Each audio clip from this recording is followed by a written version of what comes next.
On a beautiful summer morning in the year 1422, the citizens of Constantinople woke up to another presumably uneventful day, as the sounds of church bells echoed throughout the Roman capital.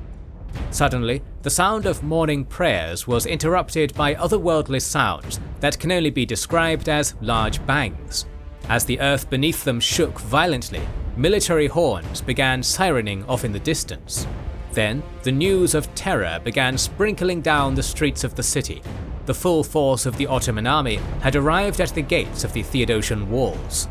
After 20 years of internal strife and civil wars, the Ottoman resolve to seize Constantinople resumed again in full force.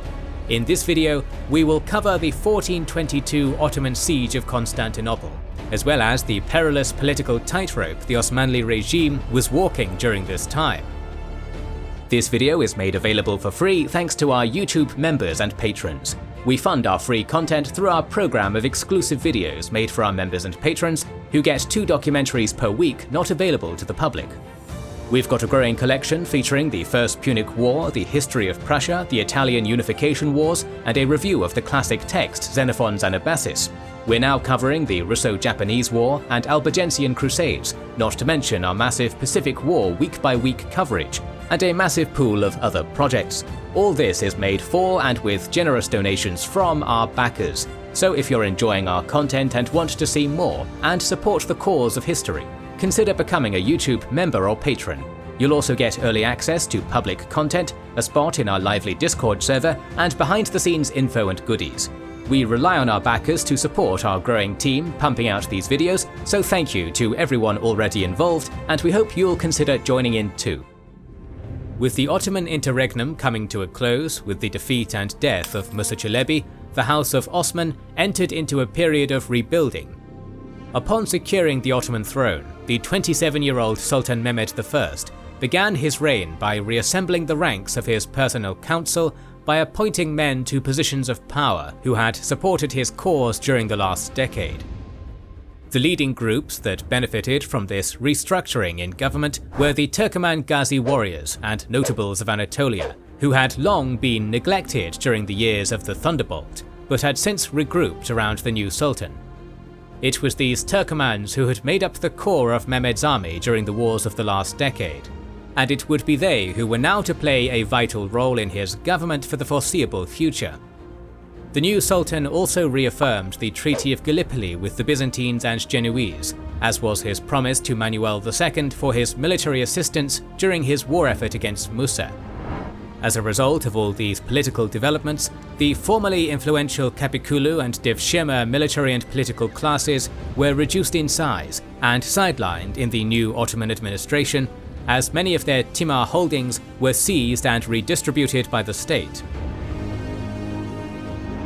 With his internal affairs settled at home, Mehmed turned his gaze eastward as he sought to establish Ottoman control over a war-torn Anatolia, a region which had, during the last decade, seen many of its settlements and pastures brutally ransacked. Not wanting to invoke the wrath of the Timurids as his father did with his speedy conquest of Anatolia during the 1390s, the Ottoman Sultan opted for a more subtle form of land expansion through vassalization. During the early months of 1414, the Ottoman Sultan personally led an army along the Aegean coast of the plateau, overwhelming the Turkic beyliks of the area in a single military campaign. The Sarukhan and Aydinid beyliks were officially annexed into the Ottoman realm, while Menteşe and the Gamianids were vassalized. The former ruler of the Aydinids, Junayd Bey, who had been a critical ally of both Suleiman Çelebi and Musa Çelebi during the interregnum, was forgiven for his past actions against Edirne and was given the vital governorship of Nicopolis. After re-establishing Ottoman rule in western Anatolia, Mehmed marched on the Jandarid beylik of Esfendiya Bey, who had sided with Timur during the Battle of Ankara, and vassalized his state, in addition to the beyliks of Janik along the Black Sea coast. In response to a failed Karamanid siege on Bursa while he was campaigning against Musa in the Balkans back in 1413, the Ottoman Sultan declared war against Mehmed II Bey at the start of 1415 as retribution for invading his lands. However, due to intense spring rains hampering his siege on Konya, Mehmed concluded a hasty peace with the Karamanid ruler, which saw him regain the towns of Agadir, Akşehir and Beyşehir back for the Sultanate. Returning to Edirne victorious, with much of Anatolia once again under the Ottoman fold, Mehmed began planning out military operations into the Balkans to reassert Muslim power projection into the region after many years of Ottoman military inactivity. First pushing deep into the decentralized principalities of Albania, Mehmed captured the regional towns of Vlora and Krujia, reaching the coast of the Adriatic by 1417. Ottoman raids deep into Bosnia, Morea and Transylvania also recommenced during this period, as the Sultan sought to please his Turkoman Ghazi warriors with the riches of the local region. Mehmed likewise launched a war against Wallachia, as its ruler, Mircea I, had been a critical ally of Musa during the interregnum, and thus had to be punished. The following hostilities were short, as the ailing 60-year-old voivode wished to keep the peace with Edirne, and so signed a peace treaty that saw him ceding the crucial Danube fortress town of Juju and the region of Dobruja to Mehmed. In addition to territorial concessions, Wallachia also became an official vassal of Edirne, which compelled it to once again pay a yearly tribute to the Ottoman state. Better yet for Mehmed, by 1418, Mircea of Wallachia, the man who had dealt 2 defeats to Bayezid within a year and had been a thorn in Ottoman expansion for over 20 years, had died of natural causes. It was also during this period that the newly emerging Ottoman fleet began conducting major naval operations in the wider region for the first time in its history. Since the end of the interregnum, many Ottoman coastal settlements and merchant ships in the Aegean had been harassed by various corsair groups stationed in the many island colonies of the Venetians. As a result, Edirne began its own military operations against Venice, as a newly built galley fleet headed by Cali Bey raided the Venetian islands of Andros, Paros, Milos and Evia between 1414 and 1415. As hostilities between the two sides escalated, in 1416, the combined fleets of the Ottomans and Venice met at the mouth of the Dardanelles Strait, which saw the latter crushing the fleet of the former in open battle. The engagement that was later to be known as the Battle of Gallipoli had resulted in the death of Cali Bey and the capture of much of the new Ottoman fleet and its crew by Venice. With Emperor Manuel II mediating the peace talks in Constantinople, an official peace treaty between Edirne and Venice was to be concluded in 1419, which saw both sides agreeing to the transfers of war prisoners in return for Mehmed recognizing Venice's overseas possessions in the eastern Mediterranean. Unfortunately for Edirne, the loss of the war ensured naval superiority for the Republic of Venice in the Aegean Sea for decades to come, as the remains of the Ottoman fleet sailed back into the harbour of Gallipoli. In addition to military developments abroad, a series of political developments at home would consume a large portion of Sultan Mehmed I's reign. During the Ottoman Sultan's restructuring of personnel in his government at the beginning of his rule, many statesmen who had supported the wrong son of Bayezid were exiled across the Ottoman realm. One of these exiled men was Musa Çelebi's Karayaska, or chief military judge, Sheikh Bedreddin. Being of mixed Muslim and Christian parentage, the military judge had gained a mass following for his utopian syncretic vision for the Ottoman Sultanate, like his views on the legal equality of all followers of the Abrahamic religions and the communal ownership of property of all peoples.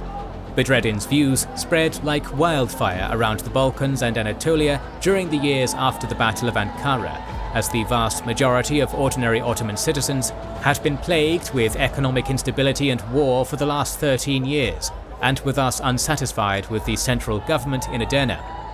These ongoing political developments were a major internal threat to the Sunni-identifying Ottoman state, which saw itself as the authority on political and religious matters within its holdings. Travelling from Nicaea to the Jandarid Beylik, then Wallachia to Ottoman Bulgaria, the former chief military judge preached his popular message to the peoples of the regions, which soon sparked a full-scale civil rebellion by 1416.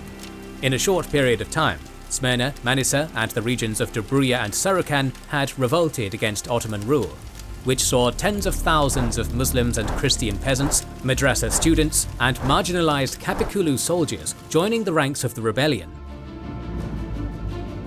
Sheikh Bedreddin's rebellion posed a serious challenge to the authority of Sultan Mehmed I during a period when the leader of the Ottomans was trying to reunite the scattered pieces of his father's former realm.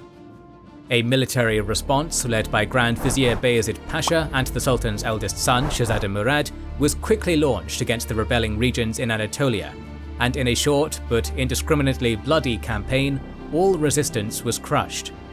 Meanwhile, Mehmed launched his own military response against Bedreddin, who was stationed in Dobruja, and won a quick victory over the rebels that saw him capture the rebel leader. After a one-sided trial held in Ceres, Sheikh Bedreddin was hung alongside his followers in a show of Ottoman supremacy to the broader region.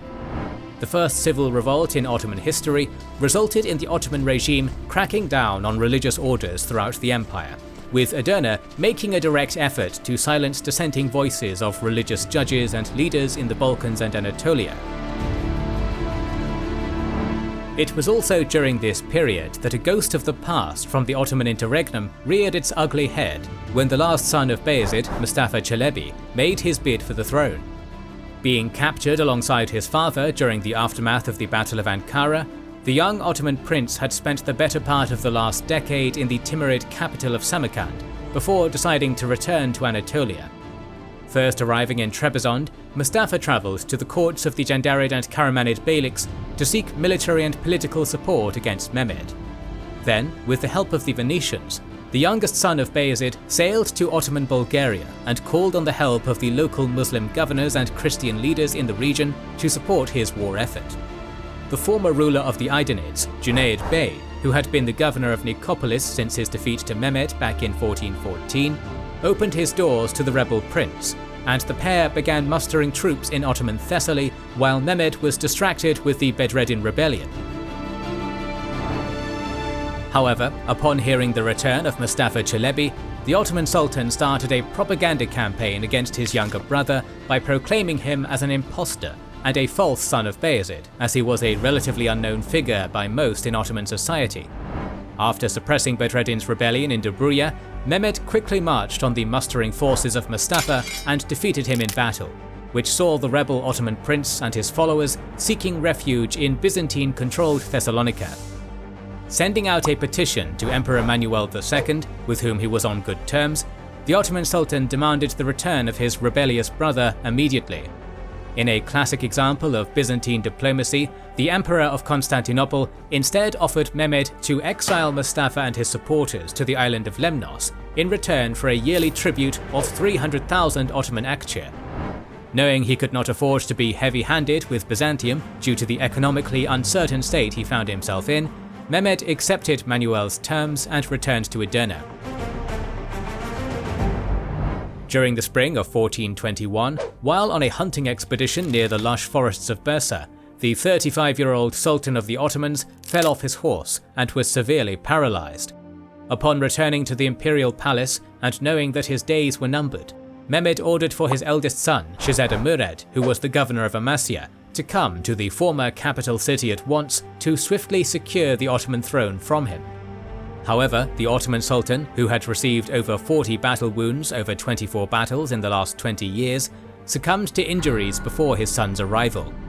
Often regarded as the second founder of the Ottoman state due to his efforts during the interregnum and his reign of stabilization, Sultan Mehmed I would become one of the most respected members of the House of Osman in future generations.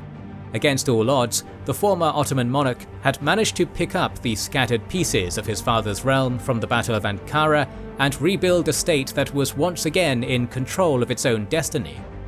For over 42 days, the death of the Sultan was kept a secret by Grand Vizier Bayezid Pasha and his personal staff, as the fears of civil war circulated in the imperial palace. In an unusual series of events, Mehmed's body was put in a litter in order to hide the stench of his decaying body, and during the days in which audiences were held, state officials dressed their former sultan in his imperial regalia and hid behind his cloak to simulate the sultan stroking his beard and moving his arms. It was only with the arrival of the 17-year-old Murad to the former Ottoman capital of Bursa and his accession to the throne that the news of Mehmed's death was released to the wider public. The ascension of Sultan Murad II during the spring of 1421 came during a period in which there were many competing claimants to the Ottoman throne. Mustafa Çelebi and his supporters were still in exile on the Byzantine island of Lemnos. Orhan Çelebi, the grandson of Süleyman Çelebi from the Ottoman interregnum, resided in Constantinople, while the future fates of Mehmed I's other three sons, Shahzadis Mustafa, Mahmud and Yusuf, were up in the air.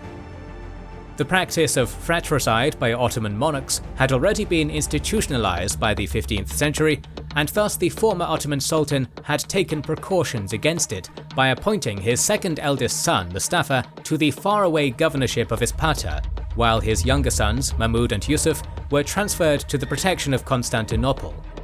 The premature death of Mehmed I also coincided with the deterioration of Ottoman-Byzantine relations, as by 1421, the ailing 71-year-old Manuel II had given control of many of the functions of the state to his eldest son and co-emperor John VIII, who was more war-hawkish towards Edirne.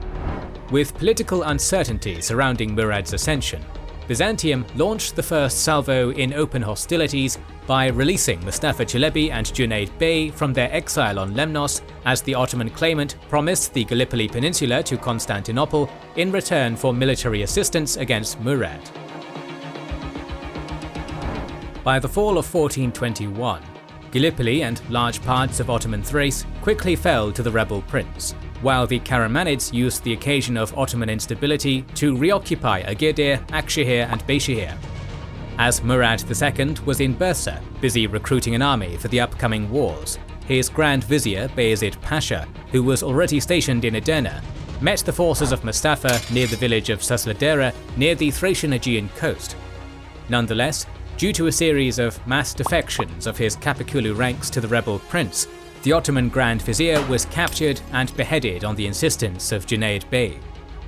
Upon his victory at Susladere, Mustafa Çelebi entered the Ottoman capital of Edirne and proclaimed himself as Sultan of Rumelia in front of roaring crowds.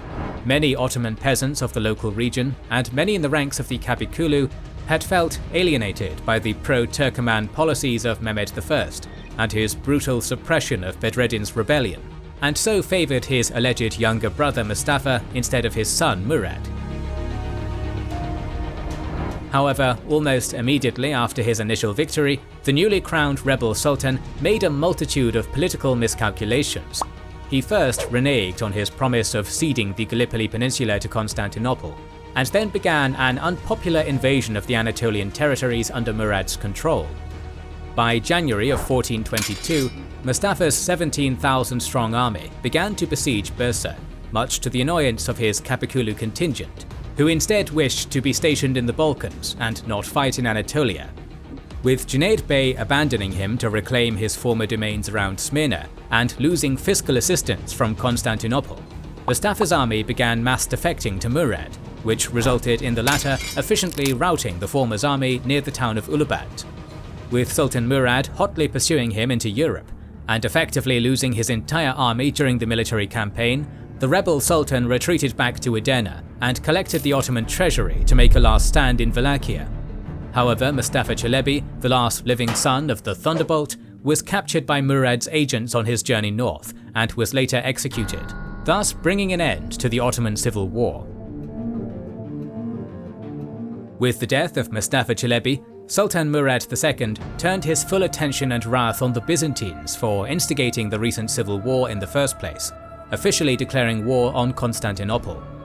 While regional Ottoman marcher lords swiftly seized Nicomedia and Byzantine settlements in Thessaly, Murad and his new Grand Vizier, Jandali Ibrahim Pasha, began the dual sieges of Constantinople and Thessalonica. Despite his youth, Murad had already gained much-needed military experience during his father's reign and the recent Ottoman civil war, so the young sultan was determined to follow in the footsteps of his grandfather by besieging the capital of the Romans. For 63 days, Murad II rained hell upon Constantinople, as for the first time, cannons and other explosives were used to breach the Theodosian walls. An eyewitness of the siege, John Cananos, tells how the Sultan built an immense rampart of earth from the Sea of Marmara to the Golden Horn. From this, his troops discharged volleys of fire and stones from catapults against and over the land walls, and thus large parts of the suburbs of the capital were burnt down. A much revered imam in the Ottoman camp called Sheikh Bukhari, who claimed descent from the Prophet Muhammad, had foretold that Constantinople would fall on the 24th of August, and so the main Ottoman assault was therefore made on that day. A long and bitter battle for possession of the walls followed. However, the determined defenders of the city proved steadfast in their battlements as they repulsed wave after wave of Ottoman attacks on the walls. While Murad was occupied with Constantinople, developments coming out of Anatolia would force him to lift the siege of the Byzantine capital. The Sultan's younger half-brother, the 13-year-old Shahzada Mustafa, better known in Ottoman historiography as Little Mustafa, had revolted and seized Nicaea with the military assistance of the Jandarid, Karamanid and Gurmianid beyliks. The Sultan's other two younger brothers, Shahzadis Mahmud and Yusuf, were also released into Anatolia by Manuel II in an attempt to stir up even more civil strife in the region. Lastly, Junayd Bey had recaptured Smyrna and once more re-established the Aydinid beylik. With his eastern holdings in open anarchy and little progress being made to breach the Theodosian walls, the Sultan of the Ottomans abandoned his siege on Constantinople and crossed into Anatolia. Catching Little Mustafa off guard, Murad swiftly seized Nicaea and executed his rebel half-brother before also capturing and detaining his other two younger brothers, Mahmud and Yusuf, in Bursa. The pair would die upon a plague outbreak in the former Ottoman capital in 1429. Following his war effort against the Turkic beyliks of Anatolia, many of which supported Little Mustafa's rebellion, Murad invaded and vassalized the Jandarids once more, with the marriage of his sister, Selçuk Hatun, to the heir apparent of the beylik, while he himself married the daughter of Isfendiyar Bey, Hatice Halime Hatun. Meanwhile, with Mehmed II Bey's sudden death during his siege on Antalya against the Tukka beylik, his eldest son and presumed heir, Ibrahim II Bey, took control of the Karamanid throne and resumed peace talks with Murad. In return for Agadir, Akshehir and Beyshehir, the new Karamanid ruler married another sister of the Ottoman Sultan, Ilaldi Sultan Hatun, and peace between Edirne and Konya was once again re-established.